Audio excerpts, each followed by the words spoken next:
అదే RTV app వార్తల్ని క్షణాల్లో చదివే అవకాశం ఉంటుంది. ఒక న్యూస్ పేపర్, ఒక టెలివిజన్ ఛానల్ మీ చేతుల్లో ఎప్పుడూ ఉంటాయి.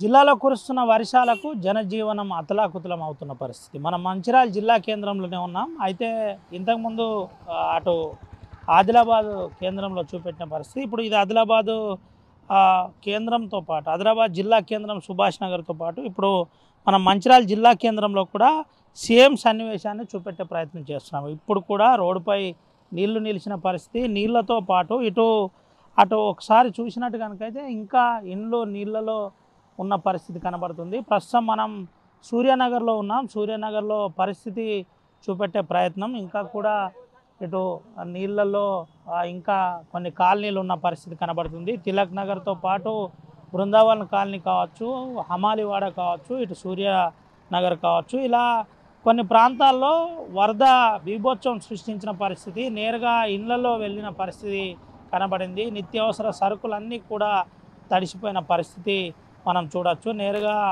ఆ రోడ్లపై కూడా నీళ్లు చూడొచ్చు. నీళ్లు నిలిచి ఉన్న ఆ దృశ్యాలు ఆర్టీవీ ఎక్స్క్లూజివ్గా చూపెట్టే ప్రయత్నం చేస్తున్నాం. ఇంకా అటు కొన్ని కాలనీలో ఇండ్లు జల దిగ్బంధంలో ఉన్నాయని చెప్పుకోవచ్చు. అయితే ఈ విధంగా ఇంకా ఉన్న పరిస్థితి. రోడ్లపై నుండి కూడా నీళ్లు పారుతున్న దృశ్యాలు మనం చూపెట్టచ్చు. అయితే ప్రధానంగా ఇదంతా కూడా నాలాలు సరిగ్గా లేక ఈ సమస్య ఉత్పన్నమవుతుందని చెబుతున్నారు. దీంతో పాటు సమస్యాత్మకంగా మారిందని చెబుతున్న పరిస్థితి కనబడుతుంది. మనం ఎటు చూసినా ఆ కాలనీలు నీళ్ళే ఉన్నాయి. ఇదంతా కూడా మంచిర్యాల నడిబొడ్డున ఉన్న పరిస్థితి. మున్సిపల్ కమిషనర్తో పాటు అధికారులు కూడా వచ్చి వాస్తవికాలు తెలుసుకున్న పరిస్థితి కనబడుతుంది. ఈ విధంగా ఆ ఓవరాల్గా ఉన్న పరిస్థితి కనబడుతుంది. ఎటు చూసినా నీళ్ళల్లో ఉన్న పరిస్థితి కనబడుతుంది. ఈ విధంగా ఉన్న పరిస్థితి. అయితే మనం ఒకరిద్దరు వాహనదారులతో కూడా మాట్లాడించే ప్రయత్నం చేద్దాం. అసలు పరిస్థితి ఏంటి, ఏ విధంగా ఉంది అనే పరిస్థితి తెలుసుకుందాం. తమ్ముడు ఎక్కడ, ఎవరు? మా తిలక్ నగర్. ఏంటి బాగా వాటర్ వచ్చిందా? బాగా వాటర్ వచ్చింది చాలా. పొద్దున అయితే ఇంకా బాగా మొత్తం వారిపోతూ ఉండే, ఇప్పుడు కొంచెం తక్కువ అయింది. ఇక దీన్ని ఎట్లా సెడి చేసుడో ఏమో కానీ బాగా ఇబ్బంది అవుతుంది అన్న. ఇళ్ళల్లో కూడా వచ్చింది అక్కడ కూడా బాగా ఇబ్బంది అవుతుంది పోవడానికి. అయితే దీన్ని ఎట్లా చేసుడో ఇప్పుడే ఇక మొన్న రీసెంట్గా బాగా వర్షం పడ్డది. తమ్ముడు నీ పేరు? కళ్యాణ పేరు. ఇంతకుముందు ఉండేనా ఈ పరిస్థితి? లేకుండే అన్న, ఇప్పుడే ఉండే స్టార్ట్. ఎంతసేపటి నుంచి మార్నింగ్ నుండి ఇదే పరిస్థితి? మార్నింగ్ నుండి ఉంది. ఆ మార్నింగ్ అయితే దాటనీయలేదు కదా? ఘోరంగా ఉండే అన్న మార్నింగ్, ఇంకా బాగుండే. ఇళ్ళల్లో కూడా నీళ్ళు వచ్చినాయట? ఘోరంగా వచ్చినాయి. ఏంది మరి అన్ని సరుకులు కూడా తడిచిపోయినట్టున్నాయి? అవునన్నా. ఏంది మరి ఎట్లుండాలి? ఏంది ఎట్లుండాలన్న ఈ రోడ్డు? ఈ వాటర్ని ఇట్లా బ్లాక్ చేయాలి, వాటర్ రాకుండా. ఇలాగ ఒక కాలువ టైప్ లేదు, ఏం లేదు.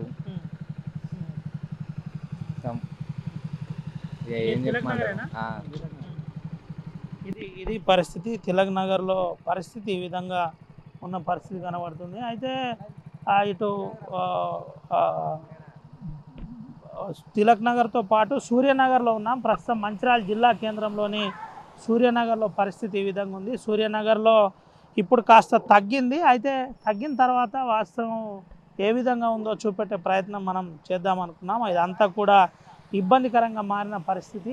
ప్రధానంగా ఇంకా ఇండ్లు జల దిగ్బంధంలో ఉన్నాయి. పైనుండి కూడా ఎవరు ఇంట్లో నుండి కూడా బయటికి వెళ్ళలేని పరిస్థితి నెలకొంది. ఇది జిల్లా కేంద్రంలో పరిస్థితి ఈ విధంగా ఉంది. అయితే దీనికి సంబంధించి ఇప్పటికే అధికారులు కొంత సహాయక చర్యలు చేపట్టారు. ఎక్కడెక్కడ నాలాలు అన్నీ జామ్ ఉన్నాయి, అసలు విషయం ఏంటి అనే కోణంలో జేసీబీల సాయంతో తీసే ప్రయత్నం చేస్తున్నప్పటికీ ఈ సమస్య పరిష్కారం కావట్లేదని చెబుతున్న పరిస్థితి. ప్రస్తుతం మనం సూర్యనగర్లో దృశ్యాలను చూపెట్టే ప్రయత్నం చేస్తున్నాం. ఒకసారి చూపెట్టచ్చు వాహనాలు పై వస్తున్న వారు ఎంత ఇబ్బంది పడుతున్నారు ఏంటి అనే పరిస్థితి ఆర్టీవీ ఎక్స్క్లూజివ్గా చూపెడుతుంది. అయితే ఇదంతా కూడా కిందనే ఒక చిన్న చెరువు ఉంటుంది. ఆ చెరువులో ఈ నీళ్లు చేరుతాయి. దీనికి సంబంధించిన నాలాలన్నీ కూలిపోవడం వల్లనే ఈ పరిస్థితి ఉందని చెబుతున్న పరిస్థితి కనబడుతుంది. తెలుగులో ఫాస్టెస్ట్ న్యూస్ ఇప్పుడు కొత్త అవతారంలో 5 సెకండ్లోనే పూర్తి వార్తా సమాచారం మీ చేతిలో. సోషల్ మీడియా ట్రెండ్స్ మీ కళ్ళ ముందుకే live TV and voice search ఆప్షన్స్తో ఇప్పుడే డౌన్లోడ్ చేయండి. యాప్ లింక్ డిస్క్రిప్షన్లో ఉంది.